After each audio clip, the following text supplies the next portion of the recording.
Araw-araw na pagbasa ng Biblia, araw 129. Lumang Tipan, Judges Siyam.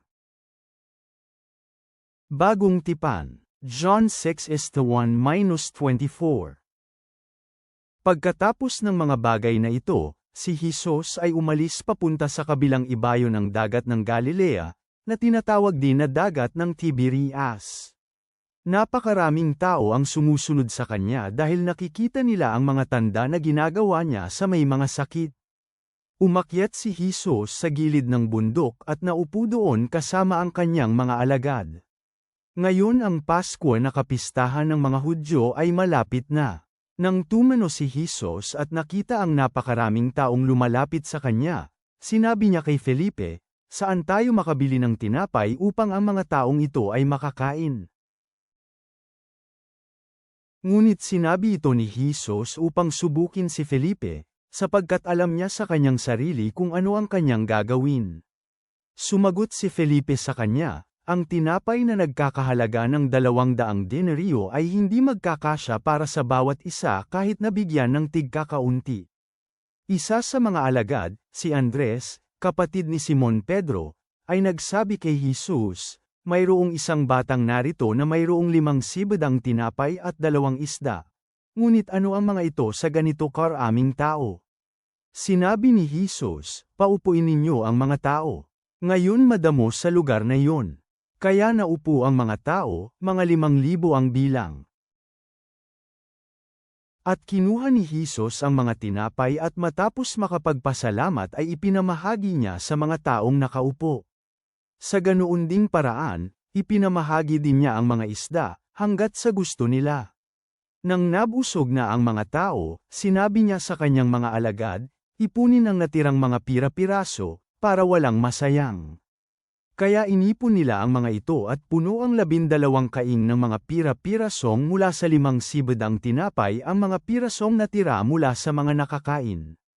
At nang makita ng mga tao ang tandang ito na kanyang ginawa, sinabi nila, "Ito ang tunay na propeta na siyang darating sa mundo." Nang napagtanto ni Jesus na sila ay papunta at sa pilitan siyang gagawing hari, muli siyang lumayo at mag-isang umakyat sa bundok. Nang dumating ang gabi, ang mga alagad ay bumaba papunta sa lawa. Sumakay sila sa bangka, patawid ng dagat papuntang Capernaum. Madilim na ng oras na iyon at hindi pa pumunta si Jesus sa kanila. Ngayon, isang malakas na hangin ang umiihip at ang dagat ay nagiging maalon. At nang nakapagsagwa na ang mga alagad ng mga 25 o 30 istadya, nakita nila si Jesus na lumalakad sa ibabaw ng dagat at papalapit sa bangka, at sila ay natakot. Subalit sinabi niya sa kanila, "Ako ito, huwag kayong matakot." Pagkatapos kusa nilang tinanggap siya sa bangka, at kaagad nakarating ang bangka sa lugar kung saan sila papunta. Kinabukasan, nakita ng karamihang nakatayo sa kabilang ibayo ng dagat na walang ibang bangka doon maliban sa isa at si Jesus ay hindi sumakay doon na kasama ang kanyang mga alagad, kundi ang kanyang mga alagad lamang. Subalit, may ilang mga bangka na nanggaling mula sa Tiberias malapit sa lugar kung saan nila kinain ang tinapay pagkatapos makapagpasalamat ang Panginoon, nang matuklasan ng karamihan na si Jesus o ang kanyang mga alagad ay wala doon, sila rin ay sumakay sa mga bangka at nagpunta sa Capernaum at hinahanap si Jesus. Mga awit, Psalm 58:1-11.